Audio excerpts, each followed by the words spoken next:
Ladies and gentlemen, if you are on the East Coast, it is about to go real deep and hot.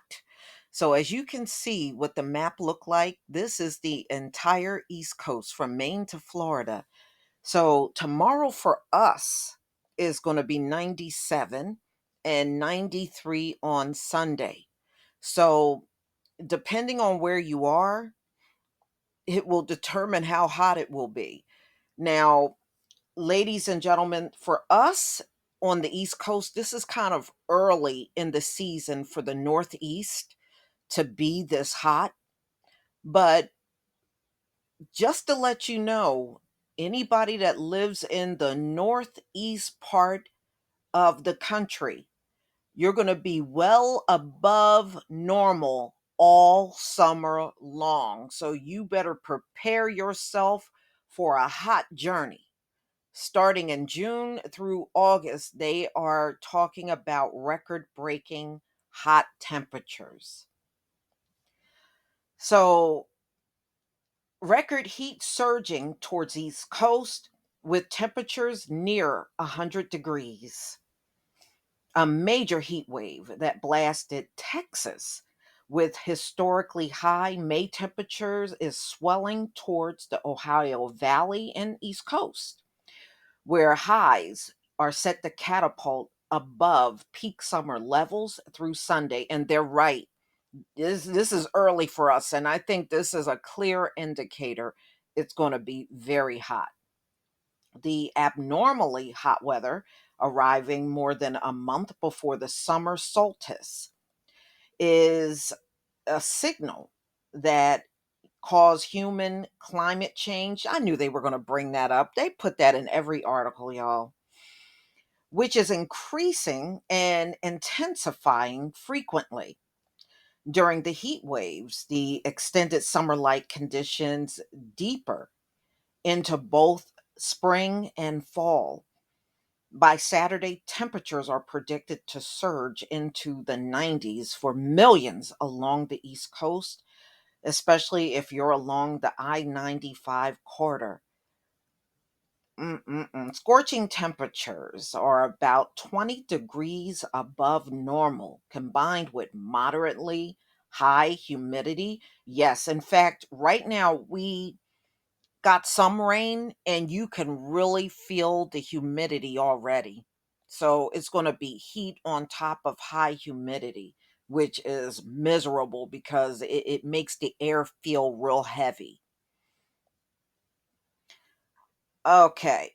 So, increased risk of heat related illness.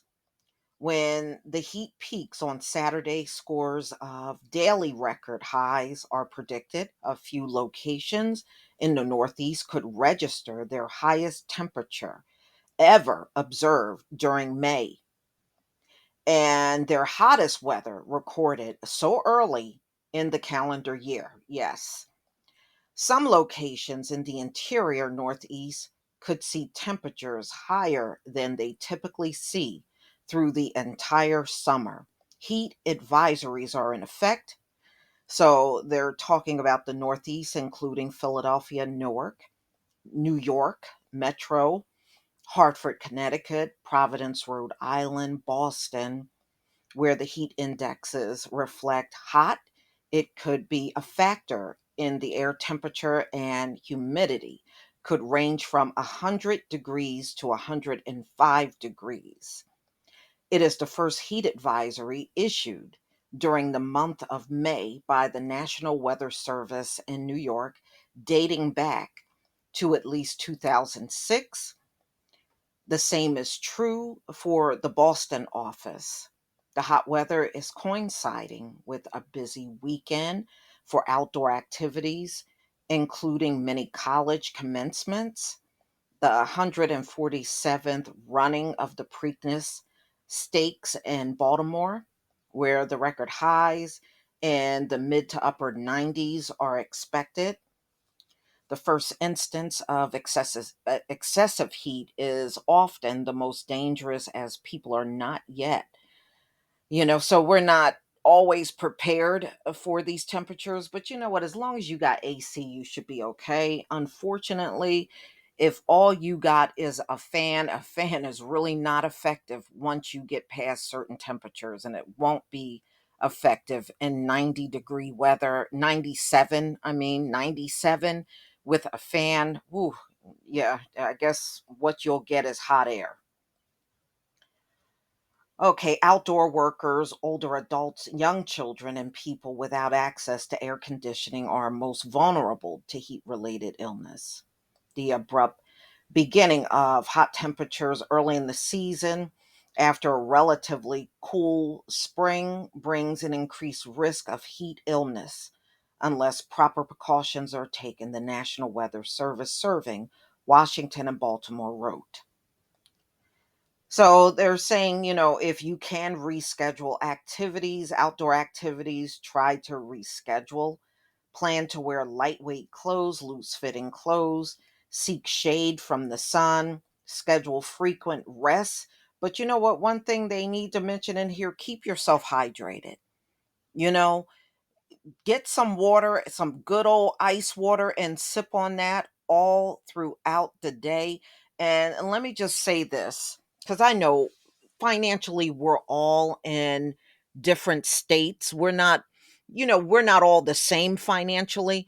One thing you can do is get yourself one of those neck fans, that goes around your neck, and you can turn that on, because the reason why those are out, your neck actually regulates your body temperature. So you might want to try that as a means of keeping your body cooled down in the event you just don't have AC. Because I know financially some people are just unable to afford a lot, and you may not have AC at your house. So that will vary, but if you can get one of those little neck fans, it will do you a lot of good, especially in regulating your body temperature. Just a suggestion, that's all. The hot spell of the hot weather is arriving, just as the National Weather Service issued its summer temperature outlook.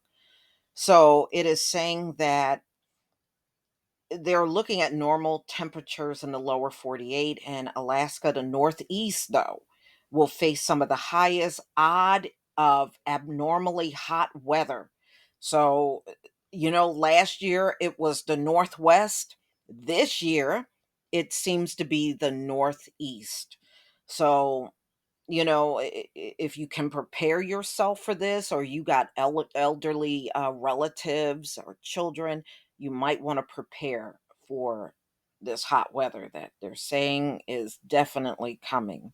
In other words, the weather through the weekend will be a mere sneak peek of the punishing heat to come.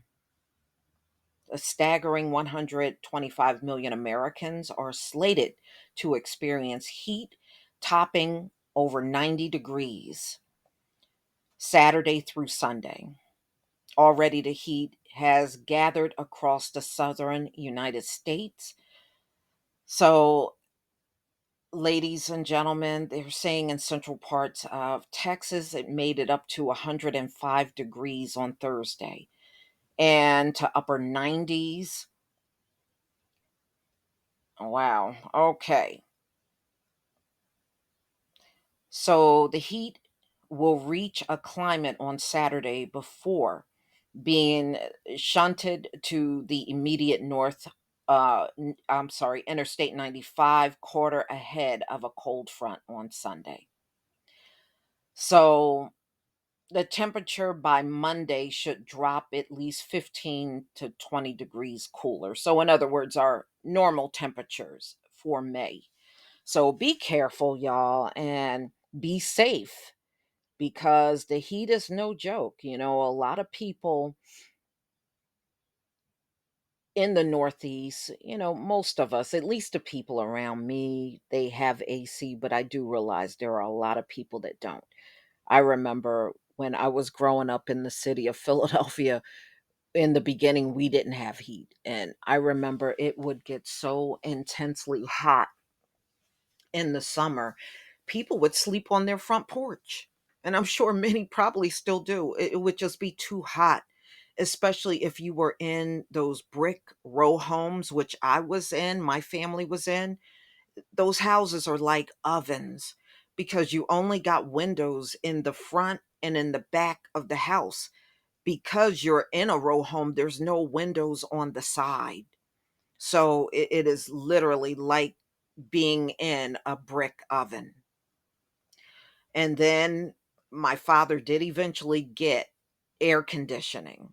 And he had one unit downstairs and there was another unit upstairs, but that was in my parents' bedroom. So, boy, did that help. That helped a lot. When we finally got the AC, woo, that was a lifesaver during those hot summers in that type of house. But y'all, please tell me what you think about this weather. Stay cool. Shoot, get if you got a pool, get in a pool. That might be good, because that does, take your body temperature down. Please leave your comment and subscribe. Don't forget to hit on the notification bell, and I'll see you on the next video. Peace, family.